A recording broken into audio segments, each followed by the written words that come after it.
आप सभी का हमारे चैनल में हार्दिक स्वागत है। आप सभी को कार्तिक मास की मंगल शुभकामनाएं। आइए आज सुनते हैं एक प्रेरणादायक और मनोरम कथा। बहुत पुराने समय की बात है। एक छोटे से गांव में दो भाई रहते थे, लप्स और तप्स।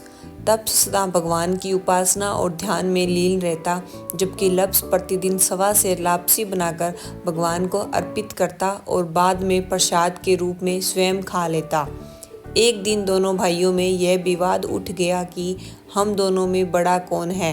तप्स बोला, मैं रोज घंटों भगवान की पूजा करता हूँ, इसलिए मैं बड़ा हूँ।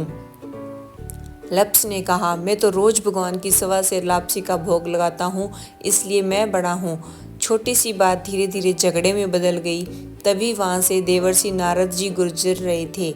उन्होंने दोनों को लड़ते देखा और पूछा, हे भाइयों, किस बात पर इतना विवाद कर रहे हो। तब दोनों ने अपनी बात नारद जी को सुनाई और कहा, हमें यह जानना है कि हम दोनों में बड़ा कौन है। नारद जी मुस्कुराए और बोले, ठीक है, मैं बताऊंगा, पर कल। अगले दिन दोनों भाई अपने अपने काम में लग गए। नारद जी ने उनकी परीक्षा लेने की सोची। उन्होंने दोनों की पूजा स्थली पर एक एक 1.25 करोड़ मूल्य की स्वर्ण अंगूठी रख दी। जब तप्स ने अपनी जगह पर अंगूठी देखी तो उसने उसे छिपा लिया।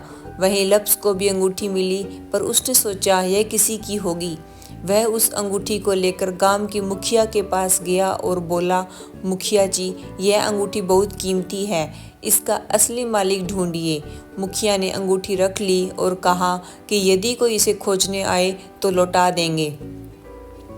लप्स फिर वापस तप्स के पास पहुंचा, जहां वह पूजा कर रहा था। उसी समय नारद जी वहां प्रकट हुए। दोनों भाइयों ने हाथ जोड़कर पूछा, अब तो बताइए नारद जी, हम दोनों में बड़ा कौन है।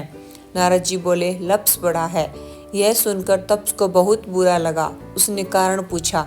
नारद जी बोले, तप्स, जरा उठो। जैसे ही वह उठा, छिपाई हुई अंगूठी सबको दिखाई दे गई। नारद जी ने कहा, तुम भले ही दिन रात भगवान की पूजा करते हो, पर तुम्हारे मन में छल और लोभ है। केवल पूजा करने से कुछ नहीं होता, मन की पवित्रता भी आवश्यक है। यह सुनकर तप्स बहुत पछताया और बोला, प्रभु, अब मुझे अपनी गलती का एहसास हो गया है। बताइए, मैं अपने इस पाप से कैसे मुक्त हो सकता हूँ। नारद जी बोले, कार्तिक मास में जब स्त्रियां स्नान करती है और पुण्य कमाती है, यदि कोई स्त्री धोती के साथ गमछा नहीं देगी, उसका फल तुम्हें मिलेगा। यदि कोई गाय और कुत्ते के लिए रोटी नहीं बनाएगी, उसका फल भी तुम्हें मिलेगा। यदि कोई आंगन नहीं लीपेगा या ब्राह्मण को दक्षिणा नहीं देगा या सारी कार्तिक कथाएं सुनेगा पर तुम्हारी कथा नहीं सुनेगा, तो उन सभी का पुण्य तुम्हें प्राप्त होगा। कहते हैं, तभी से हर कार्तिक कथा के बाद लप्स और तप्स की कथा भी कही और सुनी जाती है। जय श्री हरि। इस कथा से हमें यह सीख मिलती है कि सच्ची भक्ति केवल पूजा पाठ में नहीं, बल्कि मन की पवित्रता और सच्चे कर्मों में होती है।